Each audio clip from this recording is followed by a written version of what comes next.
خوش آمدید ایک بار پھر آپ کی خدمت میں حاضر ہیں سحری کے بابرکت لمحات میں ٹی وی ون سے براہ راست، اور چلتے ہیں اس سیگمنٹ کی جانب جس سے ہماری نشریات کا ہوتا ہے آغاز، یعنی قرآن پاک کی ایک یا چند آیتوں کا ترجمہ، مختصر تفسیر پیش کرتے ہیں مفتی محمد اسحاق مدنی صاحب، اور ہمارے سیگمنٹ کا نام ہے کلام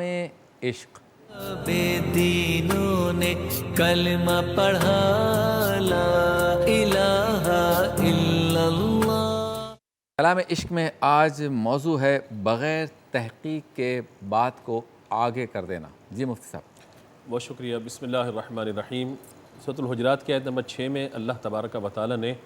ایک اصول معاشرے میں امن قائم رکھنے کے لیے ارشاد فرمایا، اور خاص طور پہ ایمان والوں سے خطاب فرمایا، اور عام خطاب تمام انسانوں سے اور پورے معاشرے سے ہے۔ ارشاد فرمایا یا ایھا الذین آمنوا ان جاءکم فاسق بنبأ فتبینوا، اے ایمان والو جب تمہارے پاس کوئی ایسا شخص خبر لے کر آئے کہ جو فاسق ہو، فتبینوا تو تم اس کی خوب تحقیق کر لو، ان تصیبوا قوما بجہالۃ فتصبحوا علی ما فعلتم نادمین، کہیں ایسا نہ ہو کہ جب بات تمہارے سامنے ظاہر ہو تو تمہیں اپنے فعل پہ ندامت اٹھانی پڑے۔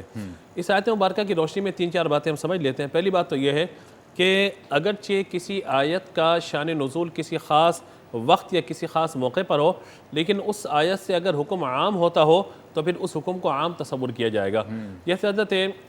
عقبہ بن خالد رضی اللہ تعالیٰ عنہ کے حوالے سے یہ بات مشہور ہے، حضرت خالد بن عقبہ رضی اللہ تعالیٰ عنہ کے حوالے سے، کہ انہوں نے حضور صلی اللہ تعالیٰ علیہ وآلہ وسلم سے اجازت لی اور حضور نے انہیں قبیلہ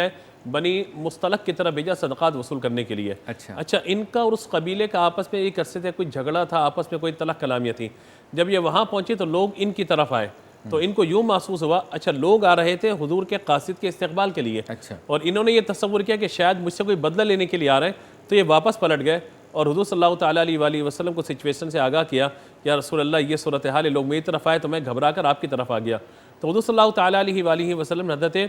خالد بن ولید رضی اللہ تعالیٰ عنہ کو بھیجا۔ جب وہاں گئے تو انہوں نے کہا کہ میں حضور کی طرف سے تمہارا قاصد ہوں اور تمہاری زکوٰۃ اور صدقات کو وصول کرنے کے لیے آیا ہوں۔ تو انہوں نے کہا کہ پہلے بھی آئے تھے تو ہم ان کے استقبال کے لیے آگے بڑھے تو واپس چلے گئے، وہ آپ تشریف لائیے، ہم تو جب ایمان لے کر آئے کلمہ پڑھ لیا تو ساری چیزیں حاضر ہیں۔ تو آپ وہاں سے صدقات اور زکوٰۃ وغیرہ وصول کر کے ان کو نماز وغیرہ پڑھانے کے بعد واپس حضور کی خدمت میں پہنچے، سارا واقعہ بیان کیا۔ تو حضور صلی اللہ تعالیٰ علیہ وآلہ وسلم کے سامنے جب یہ واقعہ بیان ہوا تو اللہ تعالیٰ نے پھر اس آیت مبارکہ کو نازل فرمایا، جہاں کوئی بدگمانی نہ کرے ان صحابی رضی اللہ تعالیٰ عنہ کے بارے میں کہ ان کو فاسق کہا گیا۔ معنی یہ نہیں ہے یہاں پر، اگرچہ نزول خاص کیفیت میں خاص واقعے کی صورت میں ہوا، لیکن یہ ایک اصول بیان فرمایا گیا کہ کسی کے حوالے سے اچانک سے بدگمانی پیدا نہ کیجیے، اور اگر کوئی خبر تمہارے پاس آ رہی ہے تو اس کی طرح تحقیق کر لیجیے، کیونکہ اس آیت مبارکہ میں لفظ فاسق کی قید لگا دی گئی، اور امت کا متفق عقیدہ یہ ہے کہ حضور کے سارے صحابہ عادل ہیں اور سارے صحابہ جنتی ہیں۔ ہر صحابی نبی جنتی کے جو نعرہ ہم لگاتے ہیں تو معنی اس کا یہی ہے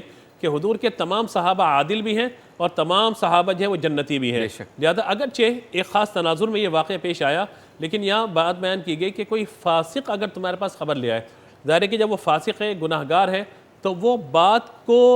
یعنی صحیح بات کے اندر کوئی غلط بات کی آمیزش بھی کر دے گا، کوئی چغل خوری کا معاملہ بھی ہو جائے گا، کوئی کینہ پروری کا معنی بھی ہو جائے گا، یا خدا نخواستہ جھوٹ کا معاملہ شامل کر دے گا۔ جب وہ فسق سے نہیں بچ رہا، گناہ سے نہیں بچ رہا، تو جھوٹ سے کیسے بچے گا؟ تو لہذا بیان یہ کیا گیا کہ جب بھی کوئی خبر تمہارے پاس آ جائے، اور فی زمانہ تو میں محتاط الفاظ میں اگر عرض کروں کہ کوئی بھی خبر دے دے آپ کو، چاہے وہ فاسق ہو، چاہے بڑا کوئی نیک آدمی بھی کیوں نہ ہو، خبر جب آپ کے پاس پہنچ جائے تو آپ پر لازم ہے کہ اس کی تحقیق کر لیجئے۔ بعض اوقات یوں ہوتا ہے کہ ہمارے پاس دارالفتاء میں جو فتاوی آتے ہیں ان میں یہ ہوتا ہے کہ وہ شوہر نے میسج کر دیا اور بیوی نے کہا کہ مجھے شوہر نے میسج کر دیا طلاق ہو گئی، یا کہا مجھے لکھ کر کے طلاق دے دی، شوہر کہہ رہا میں نے دی نہیں ہے، میں نے تو موبائل میرے پاس تھا ہی نہیں، یا فلاں نے میسج کر دیا، یہ کر دیا، وہ کر دیا۔ اگرچہ کہیں سچ ہوتا ہے کہیں جھوٹ ہوتا ہے، پھر ہمیں کہیں نہ کہیں اس کی تحقیق میں جانا پڑتا ہے بھی اصل بات کیا ہے اور کیا نہیں ہے۔ اسی طرح سے ہمارے یہاں اب جب سے سوشل میڈیا آیا تو یہ غلط خبریں جو ہے گردش کرنے لگ گئی ہیں کہ یہاں یہ ہو گیا، وہاں وہ ہو گیا، وہاں وہ ہو گیا، وہاں وہ ہو گیا، اور 10 سال پرانی فوٹیج ان پہ جو ہے وہ نیا کیپشن لگایا